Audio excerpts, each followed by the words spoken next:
It's Blokees time, folks, a whole new set based around IDW's Lost Light crew. Well, some of them. Most of them. Look, like 5 are based on the IDW comic designs, and the rest are more in line with the G1 style. Everyone wins, except for those in the comments. We get 9 toys in total. If you get a full box like this, you're guaranteed no doubles, but if you buy individually, I cannot promise you'll get your precious wind charger, alright? There's a chance we'll get a special Rodimus in his spectralist purple tones, and no offence to anyone, but I hope I don't get it. Alright, let's get these open. We'll take a look at what you get in each box, and we'll see each individual character and all their bits.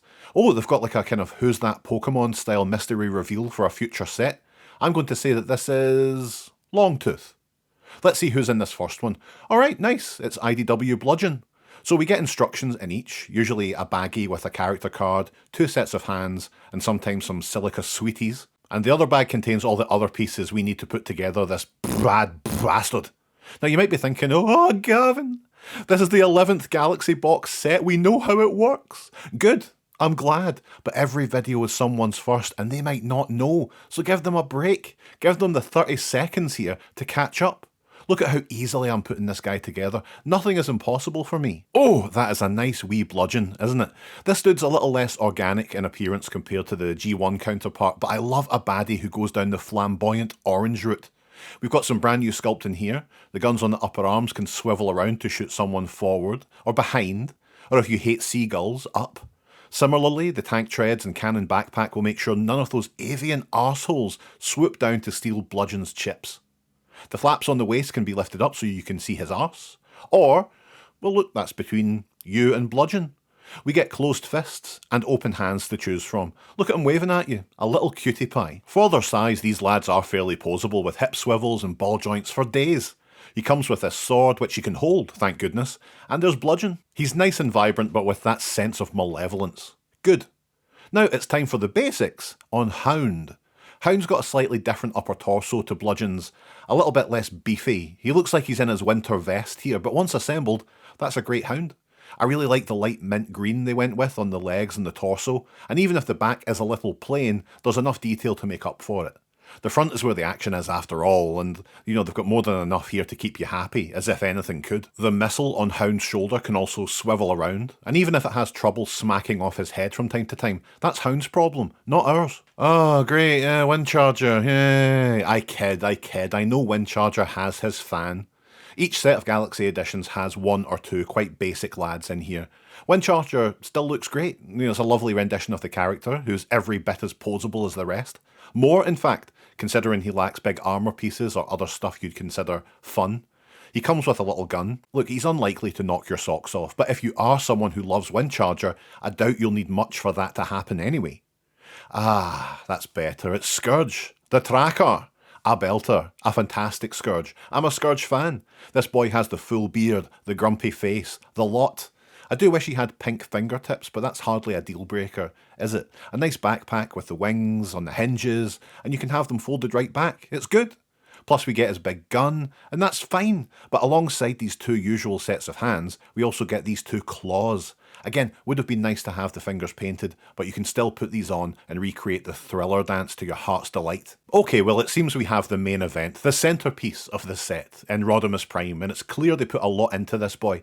Lots of newly sculpted signature pieces, a lovely backpack and hinged wing combo, the exhausts on the arms, a brand new head and chest, as well as those legs. It's a class act. He comes with his rifle, and yeah, this is an all-timer. I've got a soft spot for this design, so it was always going to be, but I'm glad Rodimus here stood up to expectations. Now, Fortress Maximus here, I thought this was going to be the IDW version. At first glance, I thought that's exactly what we had here, but it's kind of an amalgam of almost IDW and G1. I'm not sure how I feel about it. I don't think it immediately impresses as much as Scorponok or Metroplex did. The proportions feel more like the smaller IDW character than a hulking titan. Is that just me? I think it might be the head. It needs to be much blockier. There's still a lot to like here. We get a good boxy upper torso, we get knee lasers, plus this honking great Master Sword, so that's pretty great. Plus we have this little Cerebros here so he can slot into the big lad's hand. Not my favourite of the Titans so far, but they didn't skimp on him. Out of all the G1 designs, this definitely feels like it got the most attention. Oh look, it's Drift. Okay, look, I don't really care that much about Drift, but But the Lost Light books did at least soften me on them, and I can't deny this is a cool design. They've really went to town here, and they've got a really chunky chest and shoulder armour, as well as these fresh as hell slots on the waist for storing swords, and surprisingly they hold in place really well. Love it. You may also have noticed this massive sword on his back, that you can remove and hold too. Geez, well, they're really making it difficult to hate on Drift in 2026. IDW Ultra Magnus is... well look, they are good. Okay, they've captured the spirit of the design, and any Magnus with red thighs is a winner for me. But similar to Fort Max, the scale doesn't really come through in the sculpt. And I know it's unfair because they all have to be roughly the same size, but when you put him next to Rodimus, he seems a little bit undercooked. Again though, like Fort Max, there's a lot to like. Good detailing on the knees and chest. The shoulder rockets are good. Nice backpack. We get his gun. There's nothing majorly wrong here, but a character like IDW Magnus should have a bit more stature. I suppose it's a toss-up between being really beefy and having an original sculpt, and this is probably the way to go. Finally, if Rodimus was the main event, then Brainstorm here is the mid-card show stealer because he's easily the best of the set. Certainly the most feature-rich. I like that cyan tone with the warm yellow playing off it. We get a really nicely applied sticker detail with almost a cel-shaded approach. Wings and fins all over the boy, on each leg, 2 on each shoulder, not to mention these little shoulder-mounted cannons you can swing over. And we get a tiny gun for the lad too. Yeah, they're pretty fantastic. And look, we get Brainstorm's briefcase, which opens. What a great way to round off this set. Another all-timer. As a set, I do wish we'd gotten more IDW lads, even a ratchet to go with the Drift, but that's how they get you to order the next set, isn't it?